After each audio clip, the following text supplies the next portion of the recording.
ஐயா, நீங்க எதுக்காக வந்திருக்கீங்கன்னு அம்மாக்கு தெரியாது.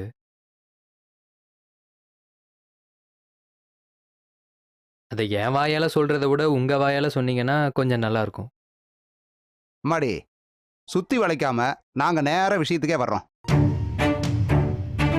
உன் விருப்பத்தை மீறி உன் அண்ணன் மக மீனாட்சியை கல்யாணம் பண்ணியிருக்கலாம்.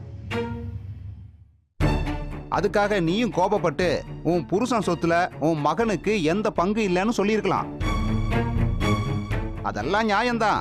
ஆனா அவர் தாத்தா வைத்தியநாதன் உன் மகனுக்காக உன் மகன் பேர்ல எழுதுன சொத்தை நீ தர முடியாதுன்னு சொல்ல முடியாதுல்ல.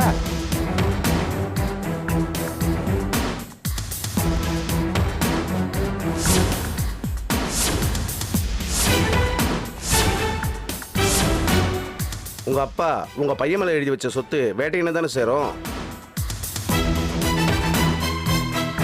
அந்த நிலப்பத்திரத்தை வாங்கி தர்றதுக்கு தான் நாங்கெல்லாம் வந்திருக்கோம்.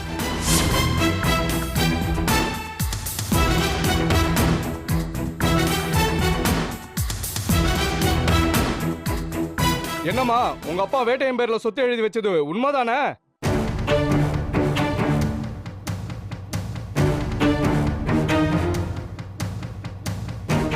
அது ஒன்றும் இல்லைம்மா, வேட்டையன் சொந்தமாக விவசாயம் பண்ணலான்னு முடிவு பண்ணியிருக்காரு. அதுக்காக தான் தனக்கு உண்டான நிலத்தை வேணும்னு கேட்டு வந்திருக்காருமா.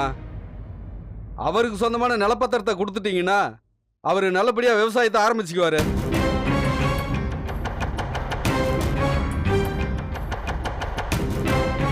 ஏமா, உங்க அப்பா எழுதி கொடுத்த சொத்து தானம்மா, அதை கொடுக்கறதுக்கு ஏன் இவ்வளவு யோசிக்கிற? போய் பத்திரத்தை எடுத்துட்டு வாமா.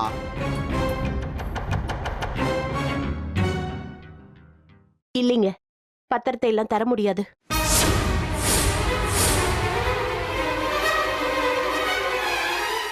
தாத்தா சொத்து பேரனுக்கு தான் சட்டமே சொல்லுது. நீ என்னம்மா தாத்தா சொத்தை கொடுக்கறதுக்கு இப்படி யோசிக்கிற? போமா, போய் பத்திரத்தை எடுத்துட்டு வந்து கொடுமா.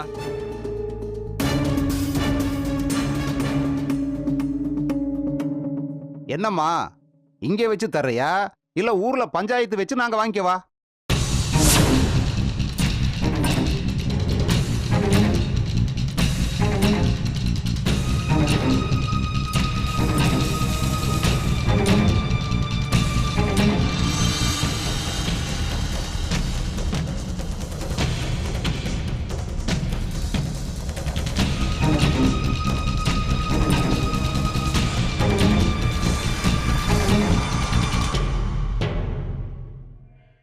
இந்தாங்க.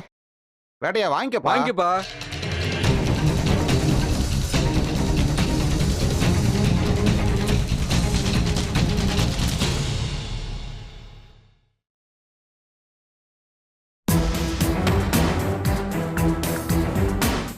ரொம்ப நன்றிம்மா. இன்னிலிருந்து உன் மகன் ஒரு விவசாயி. ஐயா, புறப்படலாங்க. இருக்கட்டும், நன்றி. சரி, வாங்க போலாம். இருக்கட்டும் தம்பி. வாங்கப்பா.